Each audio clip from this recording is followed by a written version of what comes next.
Le saviez-vous? On a des photorécepteurs dans les tissus graisseux.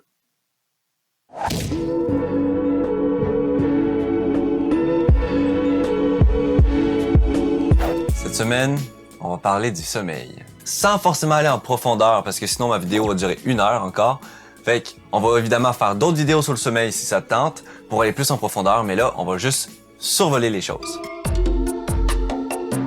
Ton horloge interne, c'est comme, on peut aussi l'appeler l'horloge biologique. C'est celle qui va te dire quand est-ce que tu dois te lever, quand est-ce que tu dois te coucher, et c'est elle qui gère tes montées et tes descentes d'énergie. Ça fonctionne par cycle, donc à peu près 1h30, et il y a énormément de facteurs qui peuvent influencer ta régulation chronobiologique. Ça veut dire ton horloge interne. Mais il y a aussi la régulation homéostatique. En fait, ça, c'est deux choses qui fonctionnent ensemble. Pour y aller très rapidement, très simple, ton horloge interne, elle fonctionne par vague, ok? Toutes les 1h30, on rentre dans un nouveau cycle du sommeil, environ. Et ça va être influencé par plusieurs facteurs comme la lumière, la chaleur, ce que tu manges, ta motivation. Et c'est toutes des choses qui vont influencer ta qualité de ton sommeil ou la qualité du moment où tu es réveillé. Et donc, ton horloge interne, vu qu'elle est facilement influençable, mais qu'on peut aussi la manipuler, elle s'adapte à plein de choses, elle va avoir tendance à changer selon notre comportement, puisqu'elle essaye de s'adapter au mieux à notre mode de vie.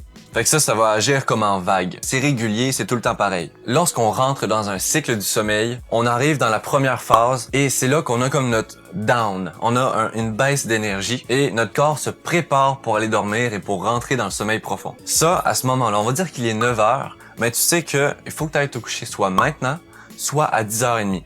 Et tu remarqueras que si tu as un coup de fatigue à 9 heures, à 10h30, tu vas avoir un deuxième coup de fatigue. Et si tu essaies de te coucher entre ces deux zones-là, ben tu vas aller te coucher quand ton sommeil, quand ton cycle aura déjà commencé, donc tu vas avoir beaucoup de mal à t'endormir. Et la plupart du temps, ce qui se passe, c'est que tu vas pas dormir pendant 1 heure jusqu'à ce que les 10h30 arrivent et autour des 10h30, là, tu vas être capable d'aller t'endormir. Fait qu'il y a aussi ça à savoir, c'est pareil pour le réveil. Donc si tu vas te coucher à 10h30 pendant que tu rentres dans ton cycle du sommeil, c'est parfait.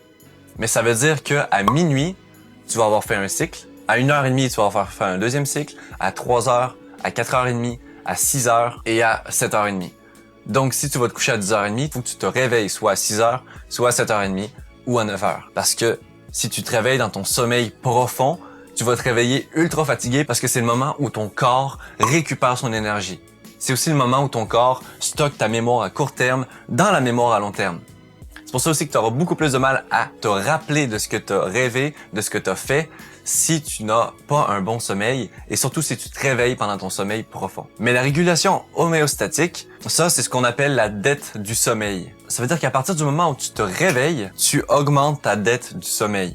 Parce que t'es réveillé, t'es en forme, t'as les yeux ouverts, tu utilises ton énergie. Et cette énergie-là, va falloir que tu la récupères. C'est pour ça qu'on l'appelle une dette. C'est comme si tu avais une carte de crédit que tu augmentes, ben à la fin du mois, faut que tu la payes. Et cette dette-là, ben forcément, elle se rembourse quand tu vas te coucher, quand tu vas faire dodo. Donc ça, c'est la balance du sommeil entre le cycle du sommeil et la régulation homéostatique. Et c'est très important de la comprendre parce que c'est elle qui va faire le plus gros travail dans ton énergie et dans ta qualité du sommeil. Si tu veux bien dormir, faut que tu aies un cycle du sommeil régulier et faut que tu aies une dette du sommeil pas trop élevée, qui soit régulière aussi. Ça fonctionne vraiment très simplement. Numéro 1, super important, on a des photorécepteurs sur toute la surface de notre corps. Il faut que tu dormes à un endroit complètement noir. Noir. Je couvre tous les petits boutons des ordinateurs, toutes les petites lumières, le cadran, tout ce qui peut générer de la lumière, je le couvre. Ça veut dire que si tu vas te coucher et que je mets une lumière comme collée sur ton pied, même si tout le reste de ton corps est couvert dans le noir et que la salle est très sombre, tu vas avoir du mal à dormir. En fait, tu vas mal dormir. Et ça, c'est incroyable. C'est fou. C'est malade. Il n'y a pas juste tes yeux qui captent la lumière. Ce qui veut dire que, oui, quand tu es dans une pièce éclairée et que tu essaies de dormir, c'est pas optimal. Mais en plus de ça, si tu as de la lumière qui va sur ton corps, en plus de tes yeux, ça t'empêche de dormir correctement. Parce que ton corps, quand il reçoit de la lumière, il arrête de fabriquer de la mélatonine. La mélatonine, c'est une hormone que ton corps sécrète pour t'aider à t'endormir. Donc si tu as encore de la lumière le soir, juste avant que tu te couches, ben ton corps va pas commencer à fabriquer naturellement la mélatonine puisque il y a encore de la lumière. Donc pour lui, il va penser qu'on est encore le jour et donc qu'il n'est pas temps d'aller dormir. Et puis ça, je vais pas le rajouter dans le défi parce que sinon je sais très bien que personne va faire mon défi. Mais il faut éliminer les écrans à peu près 1 heure avant d'aller se coucher. Pour la même raison, parce que quand on a de la lumière, surtout la lumière bleue, notre œil comprend cette lumière bleue-là comme si on était en plein jour. Donc pour lui, il se dit, c'est pas le temps d'aller se coucher. Donc il va empêcher le relâchement de la mélatonine qui va t'aider à aller dormir.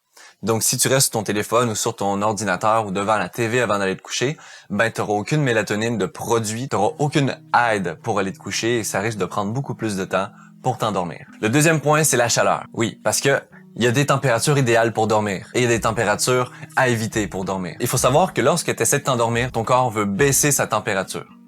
Idéalement, un environnement à 19 degrés est parfait. Donc si tu as un thermostat et que tu peux gérer la température de ta pièce, essaie de le mettre autour de 19 degrés pour la nuit.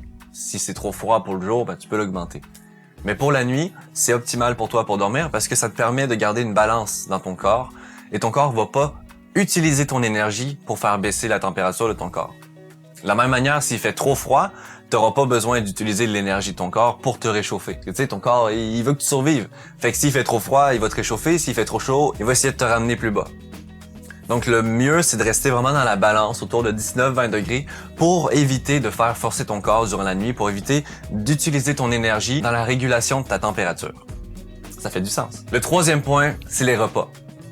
Il faut manger light. Il faut manger quelque chose qui soit facile à digérer. Est-ce que tu savais que la digestion peut prendre jusqu'à 70% de ton énergie totale? C'est incroyable comment ça suce ton énergie et ça, on le comprend pas vraiment. On a l'habitude de juste manger parce qu'on a l'impression que ça nous donne de l'énergie. Mais si tu manges des choses qui sont dures à digérer, ça va juste prendre ton énergie et tu vas avoir un gros trou dans ta journée sans énergie. Et puis le moment où tu vas commencer à récupérer un petit peu d'énergie, là, ça va être quand ta digestion va être finie.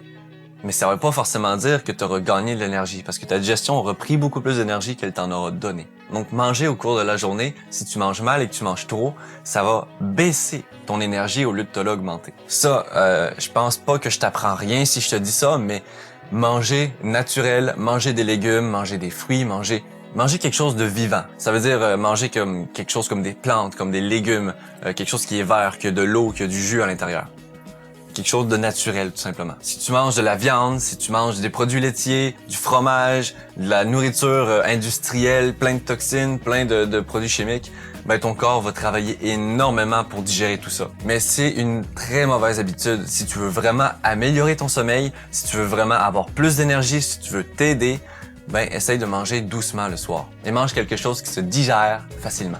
Le quatrième point, ça va être la motivation ou aussi tes pensées. Ça va plus ou moins ensemble parce que tes pensées vont influencer ta motivation. Dans le livre Penser, gérer, gagner, qui disait que le fait de se répéter des phrases, ça influence aussi ton inconscient et ça t'aide énormément. Il y a beaucoup de gens qui ont guéri leurs problèmes d'insomnie grâce à cette phrase-là. Et c'est univers infini, j'ai une nuit calme et reposante. Je dors d'un sommeil profond et à mon réveil, je suis dans une forme extraordinaire.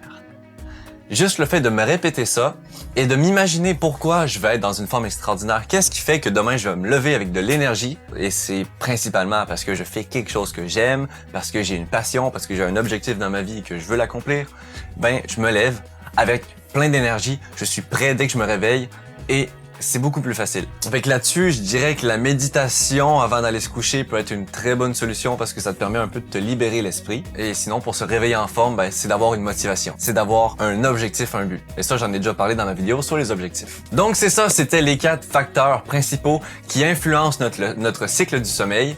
Il faut vraiment comprendre que notre cycle du sommeil, c'est sur 24 heures, plus ou moins comme une journée, parce que notre corps est fait pour vivre dans un monde où il y a du jour et de la nuit. Fait qu'on arrive à suivre plus ou moins. Il y a des gens qui vont plus avoir une horloge interne de 24 heures et demie. Il y en a d'autres qui vont avoir une horloge interne de 25 heures. Et ça veut dire que ça va décaler ton cycle du sommeil chaque jour.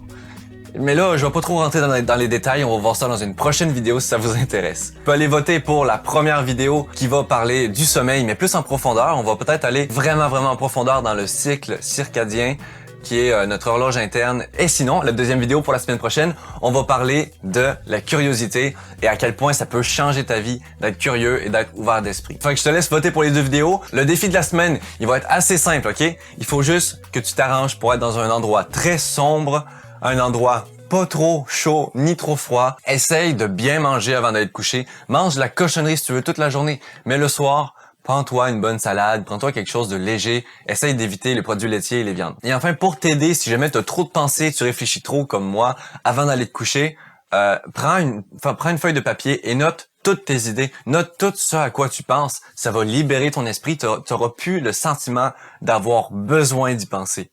Fait que tu vas juste te libérer l'esprit puis tu vas être capable de t'endormir beaucoup plus facilement. T'auras un meilleur sommeil parce que tu vas pas être dérangé par ces pensées-là qui n'ont pas été résolues. Et en même temps, pour le matin, si tu as une motivation, tu vas te réveiller beaucoup plus facilement, tu auras beaucoup plus d'énergie. OK? Fait qu'on se voit la semaine prochaine pour ça, sur un des 2 sujets que vous avez votés. Merci de m'avoir écouté. Ciao!